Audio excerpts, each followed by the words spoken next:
Hello കൂട്ടുകാരെ, നമ്മുടെ ഇന്നത്തെ ചാറ് കറി ഒരു മോരാണ് കേട്ടോ. നമ്മൾ മോര് കറിയാണ് ചാറായിട്ട് വെച്ചിട്ടുള്ളത്. സാധാരണ നമ്മൾ വീടുകളിലെല്ലാം ചെയ്യാറുള്ള പോലെ ഞാനും തക്കാളിയാണ് അതിന് എടുത്തിട്ടുള്ള കഷ്ണങ്ങളായിട്ട്. അപ്പം തക്കാളി, പച്ചമുളകും ഇഞ്ചിയും കരിവേപ്പിലയും കൂടെ അല്പം ഉപ്പൊഴിച്ച് അല്പം വെള്ളവും കൂടി ഒഴിച്ച് നന്നായിട്ട് വേവിച്ചെടുത്തു. അപ്പം തക്കാളി പെട്ടെന്ന് പോകില്ല, അപ്പോൾ കുറച്ച് വെള്ളം മാത്രമേ ഞാൻ ഒഴിച്ചിട്ടുണ്ടായിരുന്നുള്ളൂ. അത് വെന്ത് വന്നപ്പോഴത്തേക്ക് നമ്മൾ തേങ്ങയും ജീരകവും വെളുത്തുള്ളിയും കൂടെ നന്നായിട്ട് അല്പം മുളക് പൊടിയും കൂടെ ചേർത്ത് നന്നായിട്ട് അരച്ചെടുക്കും.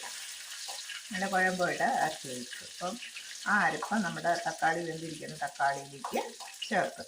ആ അരപ്പ് നന്നായിട്ട് തിളച്ച് വന്നപ്പോഴത്തേക്കും നമ്മുടെ തൈരാണ് ഉണ്ടായിരുന്നു. അപ്പം തൈര് മിക്സിയിലൊന്ന് കറക്കി എന്നുവെച്ചാൽ ഒന്ന് ലൂസാക്കി ഈ അരപ്പിലേക്ക് ചേർത്തു.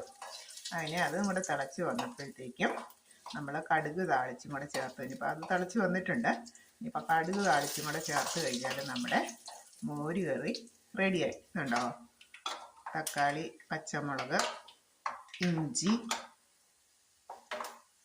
ഒരു 1-2 ചുള വെളുത്തുള്ളിയും കൂടി ഇട്ടിട്ടുണ്ട്. അപ്പോൾ വെളുത്തുള്ളിയുടെയും കൂടെ ഒരു ടേസ്റ്റ് വരും. അപ്പം ഞാൻ അധികം ചാറാക്കിയില്ല. ആ മോരിൻ്റെ ഒരു കാളൻ പോലെ പരുവത്തിലാണ്.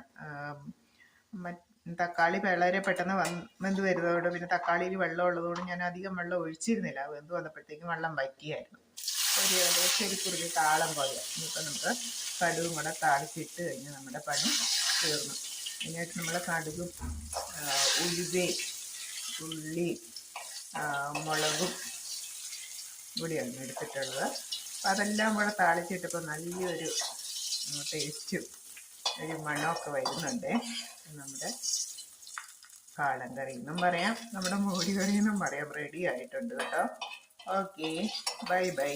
അടുത്തൊരു വീഡിയോ ആയിട്ട് അടുത്ത ദിവസം കാണാം.